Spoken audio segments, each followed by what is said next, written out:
Salah seorang di antara cucunya Rasulullah yang bernama Sayyiduna Al-Hasan pernah berjalan dengan putranya.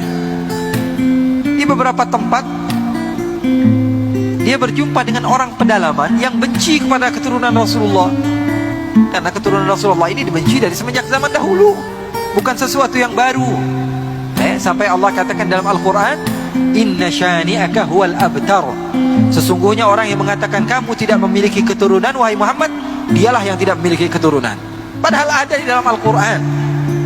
Loh, memangnya keturunan Nabi masih ada? Ada saja yang bertanya seperti itu. Kalau di dalam Musnad Al-Imam Ahmad bin Hanbal, Nabi Muhammad bercerita bahwa Imam Mahdi nanti di akhir zaman akan diutus oleh Allah Subhanahu wa ta'ala sebagai penyelamat kepada umat.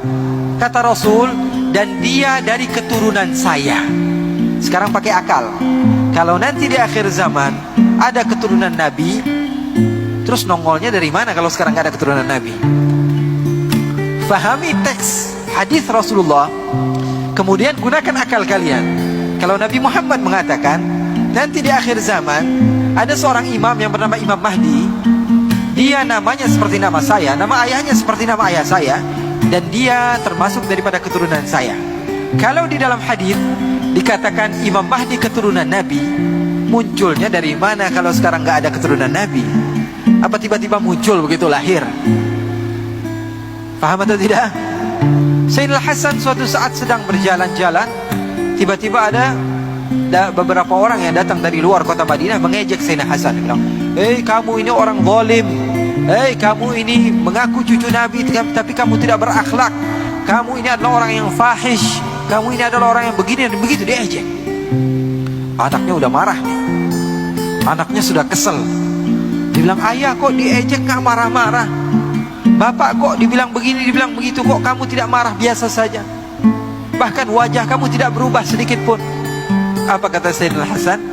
Beliau mengatakan, saya pengen jawab, tapi kakek moyang saya dari semenjak dahulu tidak mengajarkan saya cara untuk berkata-kata kotor, sehingga saya tidak tahu kata-kata kotor.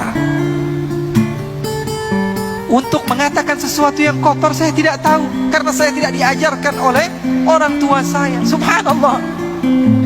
Nabi Isa alaihissalatu wassalam, satu kisah yang menarik, kalian pegang, kalian ajarkan kepada keluarga kalian, jangan kalian lupakan.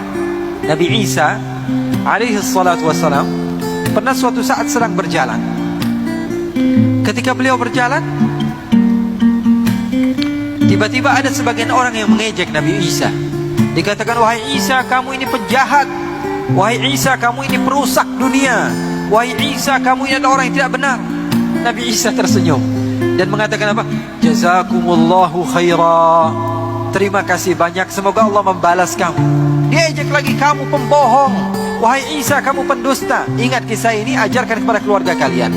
Bagaimana Nabi Isa ketika diejek, Nabi Isa dikatakan, kamu pembohong, kamu pendusta, kamu adalah pemecah belah umat. Apa kata Nabi Isa?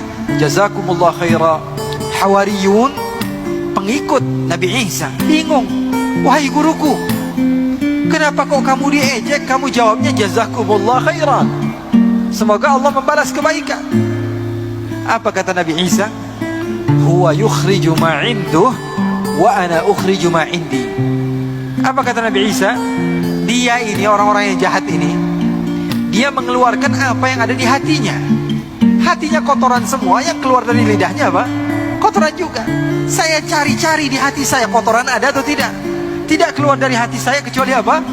Jazakumullah khairan. Maka itulah yang keluar dari lidah saya. Paham atau tidak? Jadi lisan kalian menunjukkan watak kalian, tulisan kalian menunjukkan hati kalian. Semakin kotor kata-kata yang kalian keluarkan, semakin menunjukkan kapasitas hati kalian di dalam keimanan kepada Allah Subhanahu wa ta'ala.